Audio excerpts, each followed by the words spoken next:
हरे कृष्ण दोस्तों। परमात्मा सभी जगह पर समान रूप से विराजित है। भक्त निस्वार्थ प्रेम से उन्हें प्रकट कर सकता है। हमें मन, वचन और कर्म में एक होना चाहिए, तभी भगवान की कृपा मिल सकती है। चलिए जानते हैं एक कथा द्वारा कि भगवान कण कण में समाये हुए हैं। एक तपस्वी अपने उपदेश में शिष्य को बार बार कहता है कि कण कण में भगवान है। संसार में ऐसी कोई वस्तु और कोई स्थान नहीं जब भगवान ना हो। प्रत्येक वस्तु को भगवान मानकर उसे नमन करना चाहिए। यही उनकी शिक्षा का निचोड़ था। उनका एक शिष्य कहीं जा रहा था। सामने से एक हाथी तेजी से दौड़ता हुआ आया। हाथी के महावत लगातार चिल्लाता जा रहा है, हट जाओ, हट जाओ। हाथी पागल हो गया है, वह जोर जोर से चिल्ला रहा है। शिष्य को गुरु का कथन याद आया। वह वहीं खड़ा रहा, यह सोचकर कि हाथी में भी भगवान का वास है। भगवान को भगवान कैसे मार सकते हैं, भगवान को भगवान कैसे डरा सकते हैं। वह रास्ते के बीच में ही खड़ा रहा।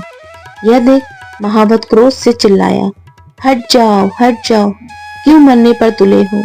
पर शिष्य अपनी जगह से एक उंगली भी इधर से उधर नहीं हुआ। पागल हाथी ने उसे सूंड में लपेटा और घुमा कर फेंक दिया। बेचारा शिष्य घायल हो गया और वहीं पर कराता रहा। पर उसे अधिक पीड़ा इस बात की थी कि भगवान ने भगवान को कैसे मारा। गुरु जी ने तो कहा था कि भगवान तो कण कण में निवास करते हैं। उसके सहपाठी उसे उठाकर आश्रम में ले गए। उसने गुरु से कहा, आप तो कहते हैं कि प्रत्येक वस्तु में भगवान है, देखो हाथी ने कैसी मेरी दुर्गति कर दी। गुरु ने कहा, यह सत्य है कि प्रत्येक वस्तु में भगवान है।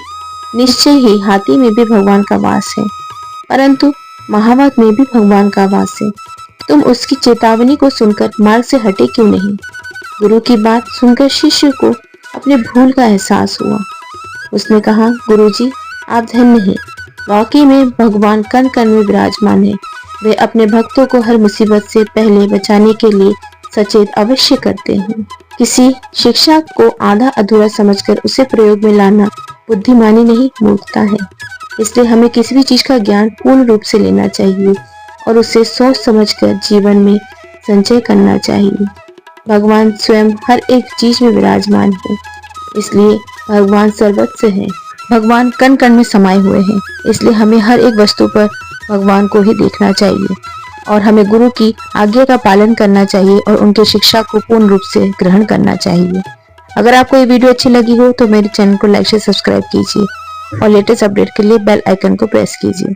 हरे कृष्ण दोस्तों।